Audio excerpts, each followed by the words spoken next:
Hi, my name is Eric Gibson, and today I'm going to talk a little bit about post-traumatic stress. Post-traumatic stress is a very serious condition.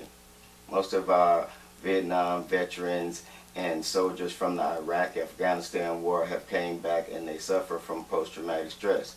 Police officers, firemen, people that work jobs where they see a lot of traumatic injuries go down every day suffer from post-traumatic stress.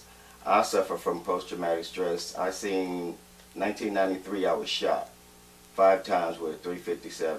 13-year-old girl got shot in the head and I just seen her head just blow up instantly. That's what causes my post-traumatic stress. I get angry sometimes, I have dreams, wake up sweating at night, hard to concentrate when I hear certain noises. It makes me react to that same event in 1993. Today we're going to talk to a veteran, a Vietnam veteran, Terry Avery, that suffers from post-traumatic stress. But what me and Terry talked about is by understanding what post-traumatic stress is, it's a little easier for you to deal with. At least you'll know with what you're dealing with and how to figure out what your triggers might be for post-traumatic stress. But we know that most of our inner city kids suffer from this, and we trying our best to get the word out about post-traumatic stress and how we can deal with this problem with our inner city kids. Thank you very much. Eric Gibson, Straight Talk. Hi, this is Eric Gibson, Straight Talk, and I want to give you some of the symptoms of post-traumatic stress. One of the symptoms is trying to avoid thinking about the traumatic event, feeling emotional and numb, avoiding activities you once enjoyed, hopeless about the future, memory problems, trouble concentrating, difficulty maintaining close relationships, irritable and angry, overwhelming guilt or shame, self-destruction behavior such as drinking too much, trouble sleeping, being easily started or frustrated, hearing or seeing things that aren't even there. I grew up in the streets of Los Angeles. I was born June 29, 1949, and June 19th, 1968, I went into the U.S. Army military as a 11 Bravo 10 light weapons infantryman. And when I was growing up in the streets of Los Angeles, we're talking about post-traumatic stress disorder. I could have had it before I left to go into the military, but never knew that.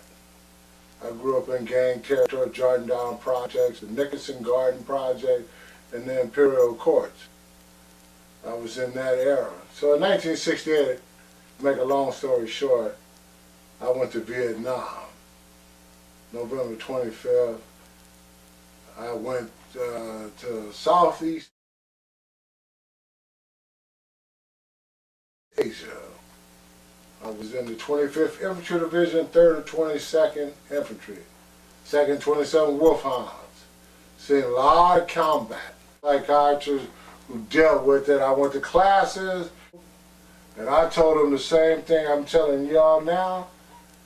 And they said that, you know, this is post-traumatic stress disorder.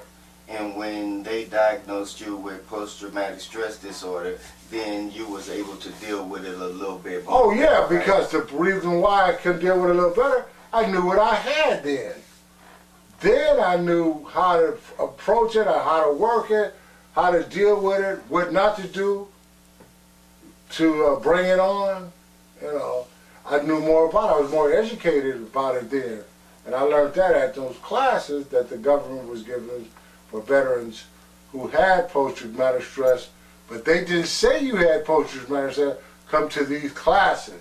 You had to apply and tell yourself you had post-traumatic stress disorder, so you had to attend these classes and see a doctor at the VA, and then you saw exactly, because they brought out the same symptoms that you knew you had, but you didn't know what they were. Oh yeah, that's why I felt like this. That's why I acted like this.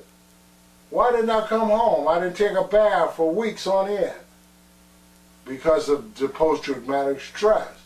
And it was beyond bipolar, because a lot of them said that I was bipolar. But it wasn't that. Bipolar is a little, post-traumatic stress is a different than bipolar to me. And so when I finally learned what post-traumatic stress disorder definition and the treatment, I'm gonna never be cured. I just know how to deal with it and handle it and go through, take care of my everyday life now. Before, I just didn't care anymore because I would never be normal again. So do you think people with post-traumatic stress is a danger to society?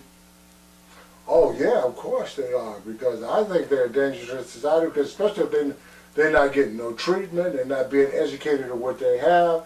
So you got a person out there got a problem that he doesn't know what it is, so that make him danger to society. So you do agree that most of our gang members and kids that's growing up in South Central and other urban areas do suffer from post-traumatic stress?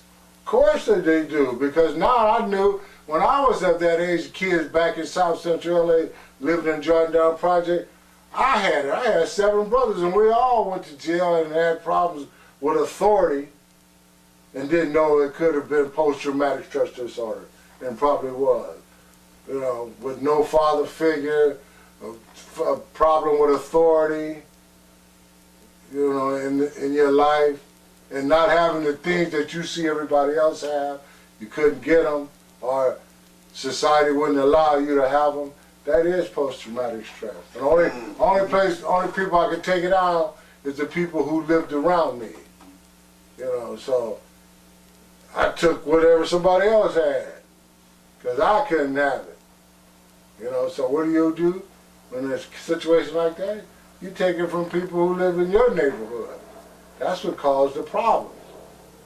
Because you see, society is not helping you get what you need: education, jobs, money to help you get on, medical treatment for different things like post-traumatic stress disorder. Of course, yeah, it's a danger.